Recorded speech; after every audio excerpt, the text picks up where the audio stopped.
Uma puxa a outra. Patrocínio: Fitofórmula, Espaço Taori, Clínica Roseli Andrade, Espaço Umbu. Apoio: Maria Pimenta, Casa Rô, Caioa, Digital Impressões e Lu Pinheiro Arquiteta.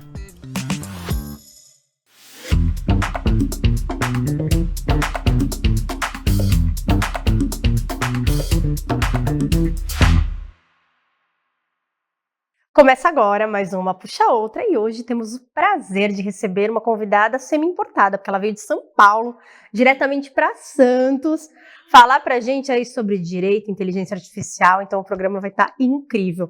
Seja bem-vinda, Laura, é um prazer tê-la aqui conosco. Obrigada, agradeço, estou muito feliz de estar aqui. É um tema que eu amo, eu vivo, respiro isso, eu acho que vai ser muito legal a gente poder trocar uma ideia sobre ele também. Com certeza, mas sabe que aqui é assim, né? A gente fala sobre as outras coisas também, tem que meter o bedelho, a gente adora falar da vida dos outros, né? Então, aqui é sala de casa, sinta-se à vontade para falar o que quiser. Perfeito. Então vamos para o primeiro tema, gente. Quanto tempo é normal sofrer por um término de relacionamento amoroso? Existe um prazo de validade para a dor? Como respeitar o luto e também saber a hora de virar a página? Ju, vou começar com você ou com a Vivi? Quem que tá mais... Eu comecei com a Kelly recentemente? Não, a Kelly vai depois. Eu acho que a questão de quanto tempo... Eu acho que é muito mais sobre a fase da pessoa. Então, ela tem que passar por vários tipos. Fase da aceitação, fase da indignação, fase da odiação, ela vai, né? Da raiva. Ela vai passar por diversas fases ali. Eu acredito muito que o mais importante é não permanecer por muito tempo numa fase. Mas ir passando, né, de maneira ali... espontânea e inclusive acolhendo a fase que você tá. Eu acho que renegar a própria fase, que eu acho que é um grande problema, de você não se permitir também passar pelo processo. Acredito que a depressão, ela vem muito dentro desse aspecto, de você não ficar aceitando, né, velho? Que é a negação da própria fase que você tá vivendo. De, eu não admito que eu tô me sentindo assim. Mas, não, eu tô triste mesmo, nesse momento eu vou chorar, vou viver minha fossa.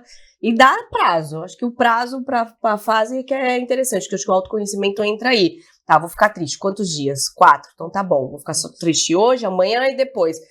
Vou beber, vou chorar, sei lá o que eu vou fazer. Mas vou ali passar por aquilo. E o que eu vou fazer então agora para...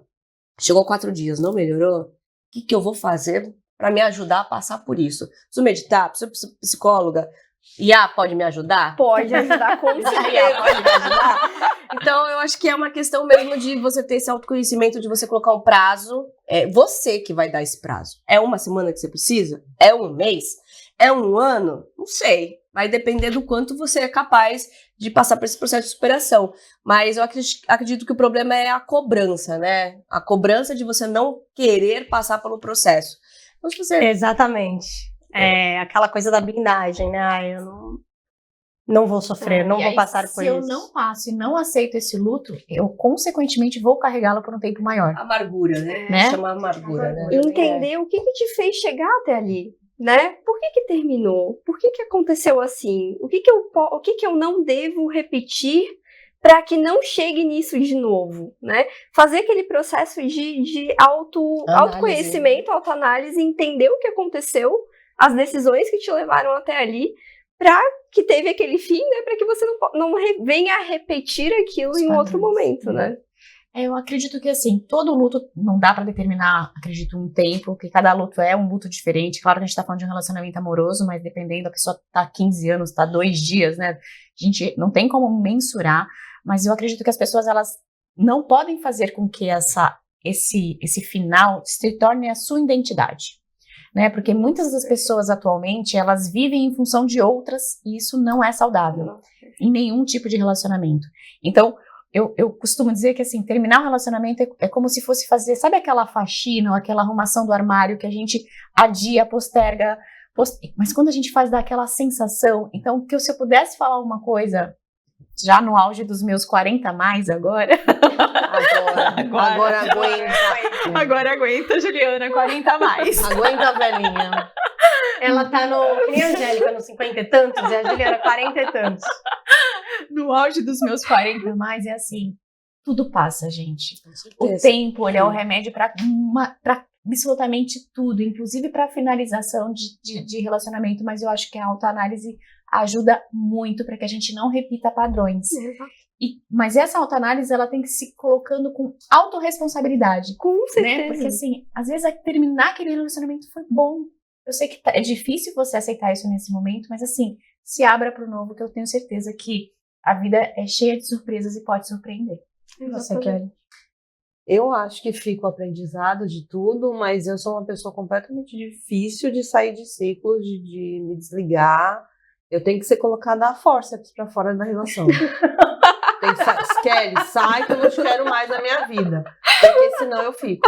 Eu tenho dificuldade de encerrar. A Kelly eu tenho ó, dificuldade. toma um remedinho, vai dormir, amanhã a gente conversa. E eu tenho essa teoria de dormir para passar o tempo para eu não pensar naquilo que está acontecendo. Já fiz muito comigo. isso, Kelly. Eu acho que eu trabalho Entendeu? para poder passar nessa... Quando tô nessa fase, eu acho que tem que Eu acho que o trabalhar, trabalho né? pra mim vem depois. Primeiro Mas eu dormi, primeiro eu depois... dormia copiosamente, seguidamente, para não pensar na coisa. Porque o que acontece, né? E o luto como um todo, a gente falando do luto de um término, inclusive de relacionamento, você tem que aprender a viver com aquela parte que deixou existir, uma parte de você deixou de existir. Porque a parte que aquela pessoa reflete em você, ela deixa de existir. Então você perde um pouco de você. Eu acho que essa é a parte mais Aí difícil. você tem que criar desse aquela término. parte que está faltando. O que é? Você vai criar? Você vai encontrar ela em você? Você vai criar? Você vai E aceitar aí que ela é que nunca mais vem- vai existir? Aí é que vem o problema, porque aí você tem aquela falta em você, você quer achar alguém que venha para completar. E na Exatamente. verdade você mesmo tem que Precisa completar. E vir. é difícil. Esse é o ponto, muito Kelly. difícil. Exatamente. E é difícil mesmo, gente, né? O que você falou é perfeito, né? Você quer arranjar, principalmente quando a gente fala de relacionamentos amorosos, poxa, aquela parte minha eu quero reviver ela, então vai ter que ser com outra pessoa. E talvez você não viva, naquela sua parte só exista com aquela pessoa, você vai ter outras partes Exatamente. com outra. Ninguém vai suprir igual. Ninguém vai suprir da mesma maneira, porque somos indivíduos. E essa né, você se Construção, auto-preencher É uma disso é construção, muito né? difícil, Com certeza, gente. Com certeza. Porque, poxa, você foi aquilo por um determinado espaço de tempo. Você sai da zona de conforto, que é muito mais fácil você achar outro e encaixar ali um Lego. Fechou. Sim. Mas, gente, vocês não conseguem imaginar, assim, que quando termina, eu escuto assim, não deu certo, poxa, eu me fracassei. Eu acho que é só olhar de outra maneira, gente. Deu certo até aquele momento. Não faz mais parte, nem que seja da outra pessoa. Eu acho que é aceitar que somos pessoas independentes e CPFs distintos e que, de fato, a minha pessoa, o que deve doer mais é eu não sou mais suficiente para estar com aquela pessoa, no caso de quem, né, sofreu o término, o pé na bunda, né? É isso aí. Porque, gente, quem toma o pé sempre sofre mais, né? É o que eu falei. Isso normal. que você É falou, natural, é né? natural, é normal. Não que a outra parte não vá sofrer, porque ela também vai ter Sim, esse luto mas dessa ausência, é- mas de uma maneira diferente. Mas é o problema de ser colocado pra fora. Entendeu? É por causa da decepção, Ser rejeitado, né? Ser rejeitado. Ser rejeitado, A rejeição, é. a decepção, colocar pra fora. Sai daqui, você não me pertence mais. Entendeu? Isso dói demais. E você não tem demais. autonomia sobre aquilo, né? Porque não é E decisão você sua, ainda né? ama. Então, quando você ainda ama e você É dolorido olha mesmo. pra essa. É dor. É dor, É dor dói emocional demais. E aí e cada que um dor- tem o seu momento, né? Tem que passar por todas as fases que nem a Vivi falou. Mas assim, não dá pra saber. Tem gente que em uma semana tá pronta. Eu tenho uma amiga que ela é muito engraçada. Ela é cheia dos Tinder da vida. Aí ela namora, apaixona, maravilhosa, aí o cara some. Aí ela sofre, tipo, por uns 2 dias. Aí ela me liga e fala assim, encontrei outra pessoa. Uau! O que você acha? Eu falei, vai embora, entendeu? Então, tipo, ela recicla. A fila dela voa. Então, e aí ela encontrou uma maneira, né, de... Mas eu acho que é mais por aquele jeito que a gente falou. Ela tem aquela falta e ela pega outra e coloca, Isso. tenta amoldar Exatamente. ali naquele jeito. Mas eu acho que sofre ainda mais, tá? Porque vira um sofrimento Contínuo. contínuo, né? Ela sempre tá nesse processo, É. ela sempre tá na busca. Então, o que ela tá atraindo, né? Eu também tenho dessa coisa. O que você tá atraindo pra sua vida? Como você tá atraindo pra sua vida? Então, eu tenho a seguinte ideia. Eu vou me melhorar e aí daqui a pouco eu vou, né, pro espaço. Aí eu vejo o que eu tô atraindo. não atraí ainda aquilo que eu desejo. Então eu volto pra casinha, vou me melhorar, vou melhorar. Dedo podre. Perfeito, Sou isso isso muito. Mas talvez é o que falta melhorar dentro da gente pra conseguir o lá de fora uma coisinha melhor. E saber o que se quer, né? Porque eu vejo que muitas vezes as pessoas vão buscando relacionamentos sem saber o que elas querem. Não sei, que pessoa eu quero? Que tipo de relacionamento eu quero? Né? O que eu quero viver dentro desse relacionamento? Como eu quero ser amada? Né? Como eu quero ser vista? Isso também é importante. Então, as pessoas às vezes vão seguindo para relacionamentos e eu acho que o quanto a gente sofre depende muito disso. Se aquele relacionamento que acabou, ele estava alinhado ou não com aquilo que eu espero, com o que eu quero, com o que eu sonho em ter, né? Muitas vezes nem tava, né, Laura? A gente sofre pela perda, pela rejeição, mas, na verdade, às vezes nem você tinha esse relacionamento tão perfeito, ou de fato que você idealizasse. Você já não tinha aquilo, mas eu acho que tem uma... Muito difícil, É né? muito difícil. Porque eu lembrava assim que minha frase era: ele rasgou o meu plano de vida e botou fogo. Entendeu? Porque minha meta de vida era aquela. Você já tinha tudo E desenhado, aí, e aí tudo muda. É que não é o luto só do relacionamento, né? Mas de tudo que morreu com ele, né? Os sonhos, os planos. Aquela né? realidade, né? Aquela realidade, exatamente. Nossa, falou tudo em poucas palavras. Mas eu tenho uma mensagem interessante que eu acho que vocês vão concordar, e é algo que a gente já falou em outro programa, né? A dor, ela ensina a gente. Então aí eu acredito que assim, você cai uma vez, mas você nunca mais vai cair daquele jeito. Nem por outra pessoa, nem em outra coisa. Eu acho que é um processo que você passa, mas ele vira um aprendizado para que você passe a se compreender, a se entender e nunca mais vá sofrer daquela maneira. Então, mas olha, só vou falar mais uma frase de efeito. A dor, ela não é opcional, mas o sofrimento é. Então, acho que a gente entra aqui. Você vai sentir dor. Vai doer. Mas você ficar vivendo o processo de sofrimento, aí sim, esse é mais opcional. Você pode optar ou não. É o que eu falei bem no início, né? Não transformar isso em identidade. E ter a consciência de que se a gente tá aqui hoje, é em decorrência de tudo que a gente viveu. Então, se hoje, as escolhas que a gente fez, poxa, a gente tá aqui juntos, a gente tá aí trabalhando, poxa, é tudo consequência de uma coisa que você vivenciou. Se a gente tivesse feito alguma escolha diferente, hoje talvez não estivesse vivendo aquilo. E se é que tá bom, se é que tá ruim, se eu quero construir algo para lá tá melhor, eu tenho que me construir hoje muito melhor. Eu tenho que querer transformar para eu conseguir, inclusive, me conectar com pessoas que estejam totalmente construídas, com as mesmas bases que as minhas. E eu acredito que todo relacionamento é um espelho. Né? Então a gente acaba refletindo aquilo que a gente passa. Então, construir as nossas bases sólidas, e o que a Laura falou foi fantástico, porque a gente precisa saber o que a gente quer, para que a gente possa construir as nossas bases para que outras bases próximas complementem as nossas. Conclusão, né? A gente não pode deixar que a dor nos defina, né? Com certeza. Eu acredito que é exatamente isso. Então o papo foi bom, né, gente? Vou pro próximo bloco aqui. Fica aqui com a gente que eu vou puxar outra volta já.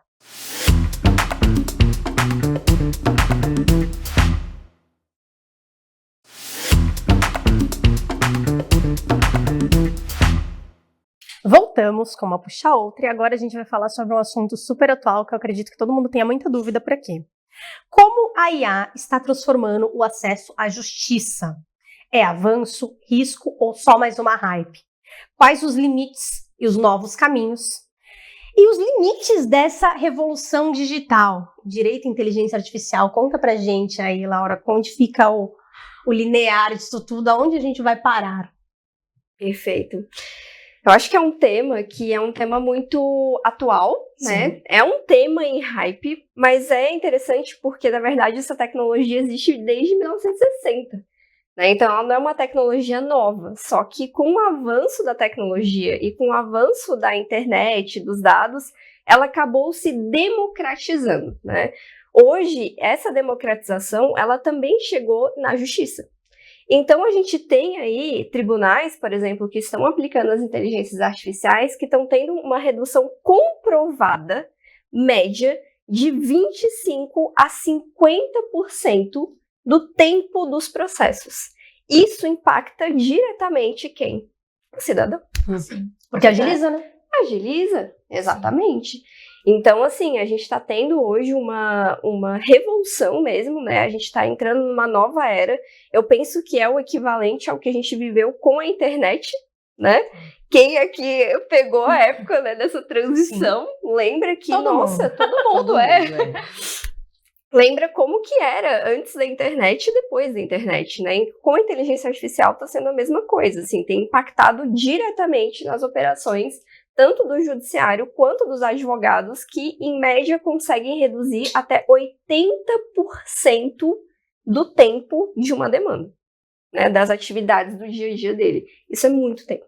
Mas no que ele, o que você acha que a inteligência artificial, dentro do judiciário, está agilizando? É em relação à leitura de processo? É na fabricação dos processos? Como é que... Ou no veredito, talvez, né? Porque... Como na análise dos processos, aonde é que ela está? Ou está agindo em todos os âmbitos, mas o que você entende? A gente tem aqui uma conjunção entre automações e inteligência artificial, né? Então, por exemplo, no caso do Tribunal de Justiça de São Paulo, essa conjunção entre automações e inteligências artificiais teve um impacto de eliminar aproximadamente 180 anos de trabalho humano. Interessante. Então, assim, a gente já consegue aplicar isso na análise de processos, elaboração de peças, análise de risco. E hoje a gente tem uma sociedade, eu falo isso muito, assim, que nós somos a sociedade com mais acesso à informação qualificada que já existiu na história da humanidade. Sim. Então, a gente tem acesso a todos os dados que compõem também a justiça. Então, o advogado hoje, ele consegue pegar esses dados e não só utilizar a inteligência artificial para analisar melhor os processos, elaborar uma peça, mas também definir a melhor estratégia para o cliente, a melhor estratégia para o caso do cliente, com base em todos esses dados disponíveis. Eu consigo hoje dizer quanto tempo em média leva um processo. Eu consigo hoje dizer qual é o percentual que aquela pessoa pode ter de chance de ganhar aquele processo ou não. Quais são os melhores caminhos, as melhores estratégias dele, né? E hoje, assim, o cidadão, a pessoa, o cliente, ele não precisa entender de tecnologia, ele não precisa ser um expert em tecnologia. Ele, por exemplo, lá no escritório, ele sabe que a nossa equipe está utilizando as ferramentas mais avançadas que existem no mercado para garantir um procedimento mais ágil para ele e que para focar 100% no que importa, que é a vitória dele naquele caso. E aí, como é que é feito isso lá dentro da inteligência generativa? Essa tecnologia, ela foi alimentada por vocês ou é algo que já veio pronto? Porque eu entendo que, né, tenha se colocado essas informações ali dentro, tenham se colocado alguns desenrolares aí de casos, talvez, até para a inteligência artificial cruzar essas informações, mas como é que esse banco de dados, como é que essa informação que a inteligência artificial consegue ajudar? Isso que você perguntou é perfeito, porque hoje a gente consegue aliar a tradição, a experiência que a gente já tem com o poder da tecnologia. Então, hoje a gente precisa saber usar essas ferramentas, né? Então, quando a gente pega e alia a nossa experiência, o nosso conhecimento, a nossa tradição com o poder das inteligências artificiais, com o poder que elas têm de compreender padrões, de tomar decisões com base em dados, de reproduzir junto com esse potencial da tecnologia a nossa experiência e o nosso conhecimento, eu brinco que a gente ganha superpoderes, né? Com certeza. É verdade. A gente ganha superpoderes. Então, a gente acaba usando isso nesse sentido, de aliar aquilo que a gente já construiu, o profissional que a gente já é, com o poder, com a tecnologia da inteligência artificial para potencializar isso, né? Eu acho que é isso mesmo. Ele veio para auxiliar e auxilia perfeitamente. Só que tudo depende, o homem alimenta a IA, né? Então, se o homem alimenta de uma maneira incorreta, você vai ter dados incorretos. E a estratégia que ela falou é perfeita, né? Porque ela vai analisar o caso, o lado humano vai estar ali, né? E aí o que acontece, que eu acho que deprecia um pouco essa situação, é que tem advogados, né, profissionais, que eles colocam lá na IA, eu quero uma contestação. E aí, eu vi uma audiência assim, onde estavam todo o juiz, o promotor, o advogado da parte, a parte, todo mundo, e o advogado só falou assim, ó, eu vou mandar, pode ser pela IA? E aí foi. E aí a IA começou a devagar coisas que não tinham sentido nenhum. Então a gente tem que, né, ter a estratégia. Então não basta só o advogado falar que ele está usando IA. Ele tem que ter uma estratégia, ele tem que ter um lado humano, ele tem que ver os fatos. E aí sim propor dentro das estratégias que a IA te mostra aquela que vai ser melhor para o cliente. Não é simplesmente falar estamos usando IA, né? Com certeza, isso é uma falha ética gigantesca, gente.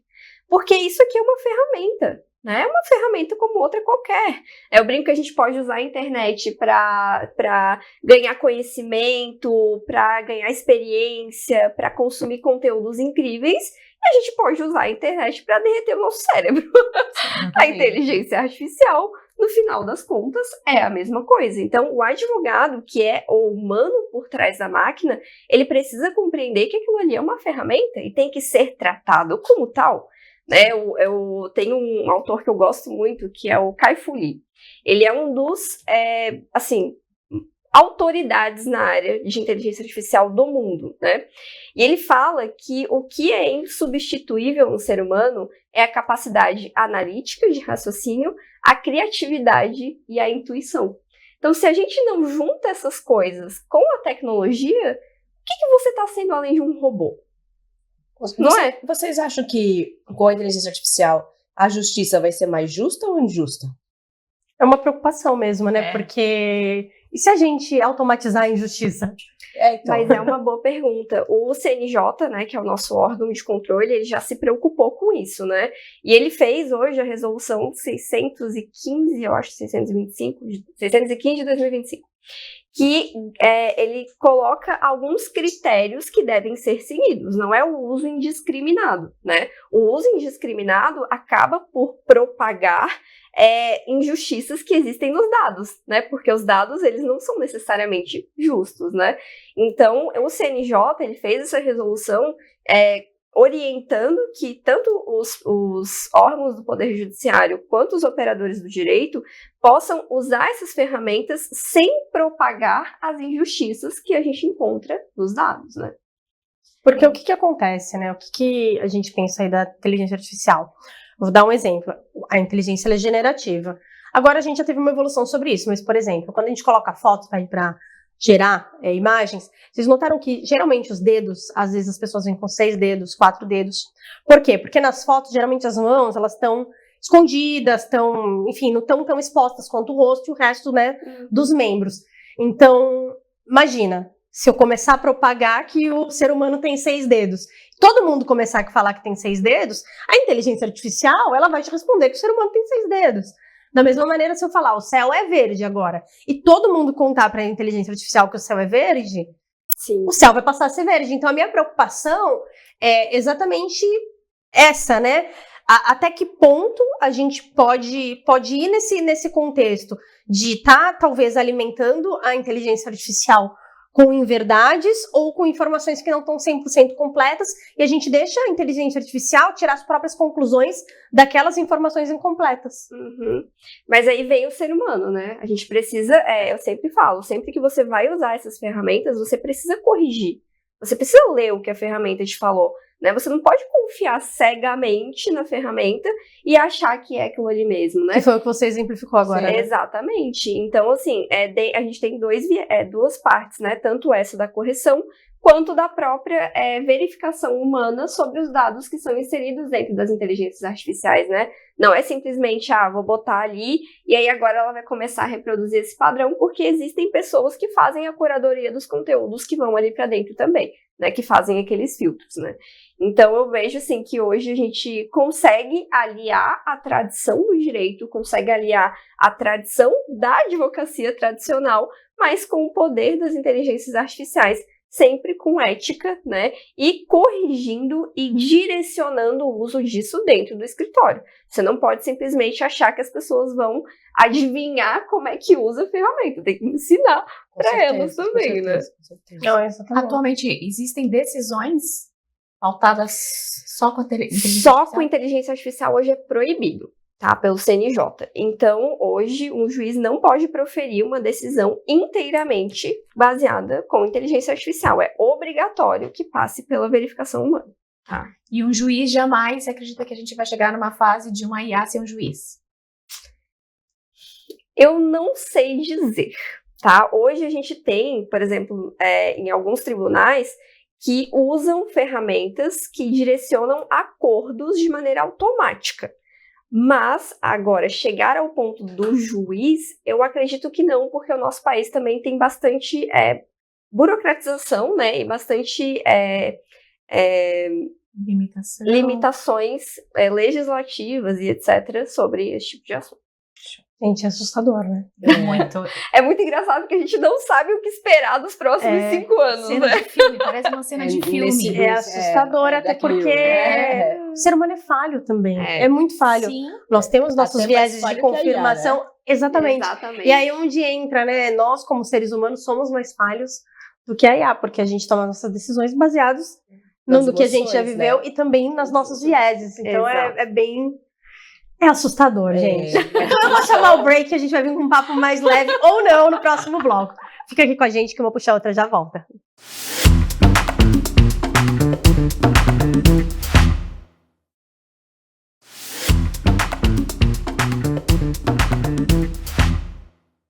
Vamos lá com o nosso puxa do Insta. Forbes diz: brasileiro não consegue cumprir metas financeiras. Saúde e cartão são os maiores vilões.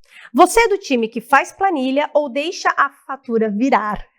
Por que é tão difícil seguir metas financeiras? Vou começar com a Vivi. Eu não acho que seja tão difícil assim, porque senão estaria gerenciando 5 CNPJs, mas eu sou a rainha das planilhas, a rainha do sistema, a rainha dos dados, né? Eu só tomo decisão baseados em dados, principalmente nas questões financeiras.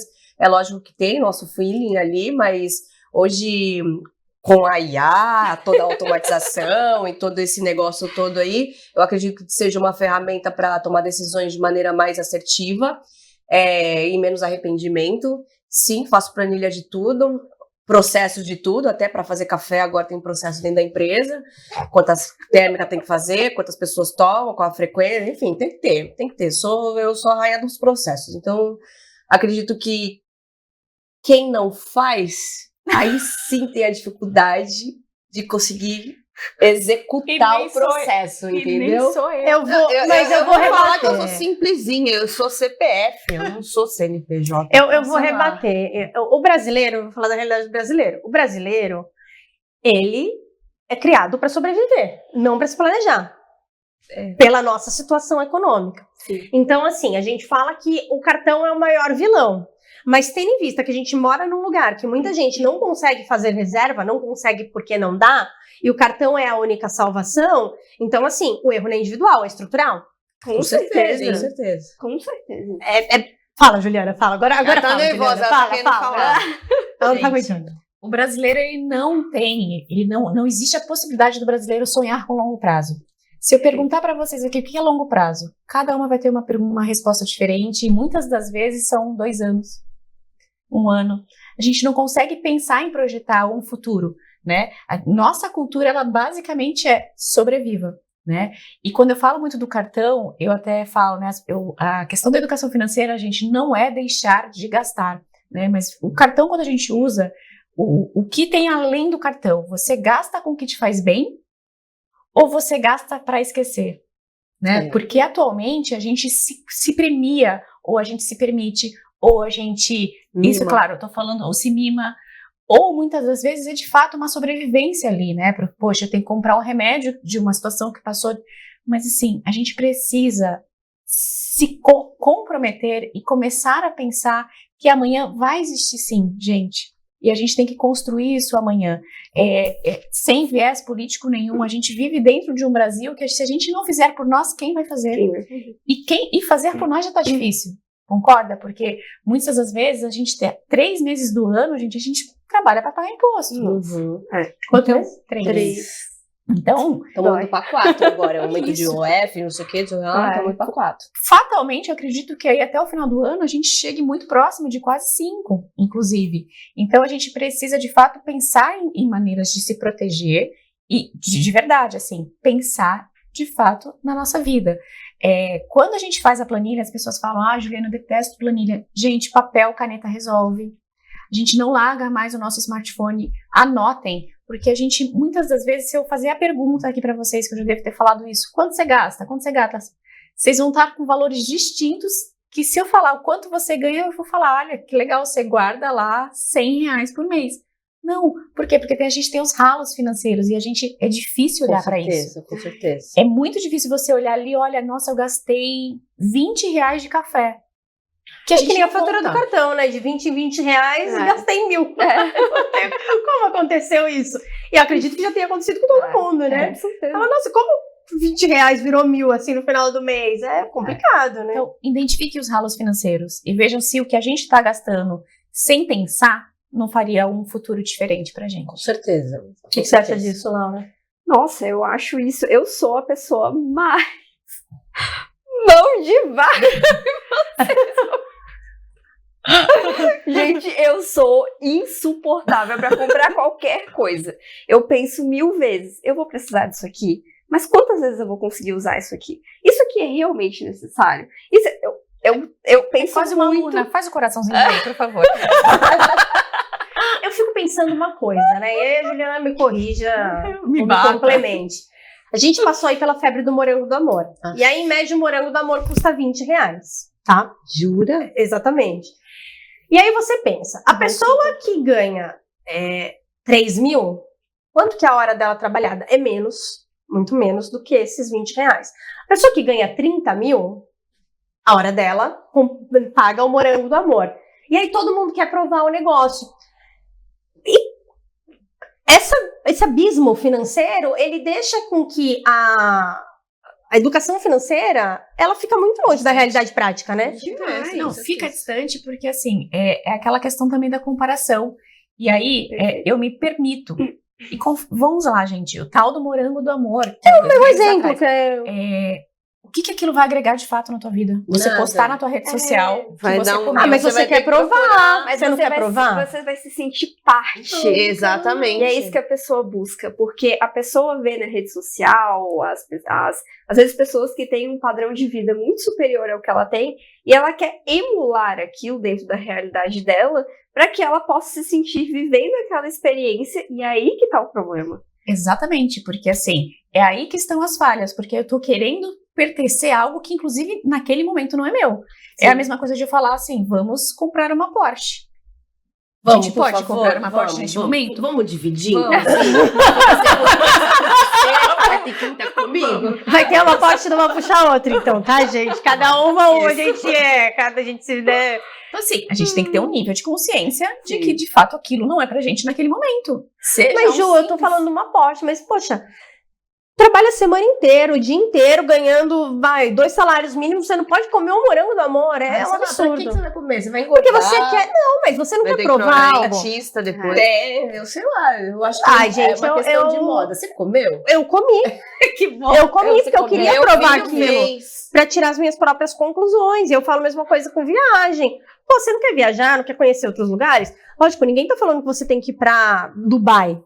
Mas, poxa, você também trabalha, você tem que fazer suas concessões. Mas eu acho que isso é viável quando é uma escolha consciente, É isso. né? Tipo, Mas, assim, gente, eu acho quero absurdo a comprar. gente ter que... Mas assim, pensa assim. A gente não poder comer um morango. Não, morango do amor, Mas assim, ó, não é o seu morango que vai te impedir de fazer a sua viagem. Eu acho que são escolhas. Claro. Mas, por exemplo, se eu comprar um morango, muitas das vezes eu deixei de pagar uma conta de luz, que seja. Que é a alguém, de uma realidade de muito brasileiro. Então, né? assim, não dá pra eu colocar o morango, pra eu poder pertencer em prol de uma conta de luz que seja.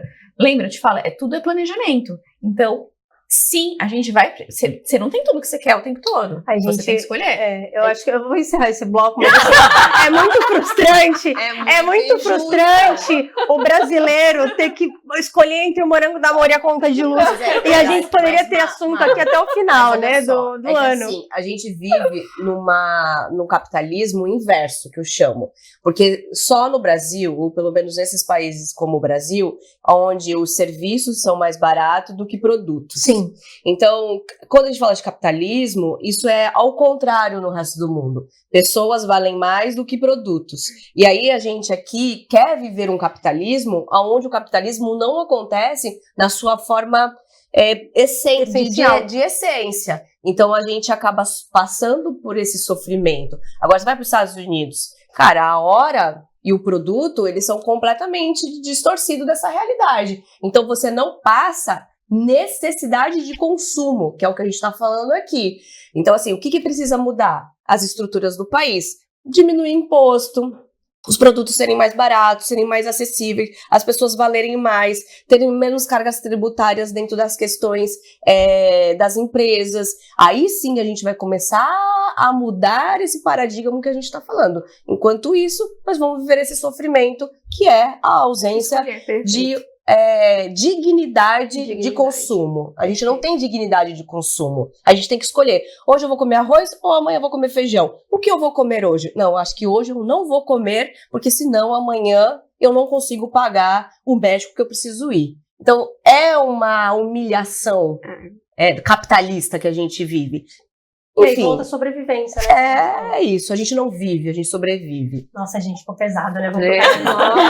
Acho que todo mundo refletiu aqui, vai ter que ser rápido. Se te oferecessem 10 milhões, mas nunca mais pudesse pisar na cidade onde mora, você aceitaria, Kelly? Na hora. Ju? Sim. Eu gosto dos dólares, mas aceitaria sim. Você também, Luiz? Até pela metade, gente. Até pela metade, se quiser, eu tô aceitando, tá? Qual regra da casa dos seus pais que você aboliu quando foi morar sozinha? Conta pra gente, Laura. Passar aspirador todos os dias. Uau. Não, gente, me desculpa. E você? Não, fazer estoque de comida. Deixar a geladeira, fazer estoque de 3 meses de comida. Os pais faziam isso. Nossa, minha mãe também. É verdade, a minha também. Eu mudei a rotina de jantar, porque em casa sempre tinha jantar de fato. Comida, arroz, feijão, então minha rotina é diferente. Acho que meus pais eram muito reservados, nunca recebiam em casa, e eu, ao contrário. 100%, né, Kelly? Ao contrário, outra pessoa. Gente, eu acho que o meu é acordar cedo pra limpar a casa. Tem que arrumar a casa, tem que acordar cedo pra isso, gente. A casa vai ficar lá, ela vai ser minha última prioridade. Se eu tiver que ir pra praia, fazer meu cabelo, eu vou fazer tudo e a casa vai continuar ali e tá tudo bem. Eu não fico... Eu sou meio só assim com louça, de deixar a louça de um dia seguinte pro outro, mas de resto, segue a vida. Eu vou ter que pular a última pergunta, porque a gente tem 1 minutinho e eu vou precisar me despedir da Laura, vocês também. O programa passa rápido, a gente fala muito. A gente, né, rola até um calor dos acontecimentos aqui por conta, né, das metas financeiras, mas eu quero agradecer sua presença, Laura, acho que foi muito esclarecedor. Eu acho que é um papo que a gente vai ter que trazer de novo, porque foi o que você falou, né? Daqui a algum tempo, a gente não sabe como vai ser daqui a 2, 3, 4, 5 anos. E acredito que a inteligência artificial, de fato, já está transformando a nossa vida, mas ela vai transformar ainda mais. Então, conto com vocês aí para novas atualizações. Com certeza, muito obrigada. Foi um prazer estar aqui com vocês. Eu amei tudo. Acho que esse momento de a gente poder refletir sobre essas coisas é muito importante, porque é um momento que a gente pode tirar para isso, né? Além da rotina do dia a dia, além das coisas que a gente tem que fazer. Então, muito, muito, muito obrigada. Então é isso, gente. Uma Puxa Outra encerra agora. Fica com a gente todas as semanas. Todos os domingos estamos aí. Até semana que vem. Tchau, tchau.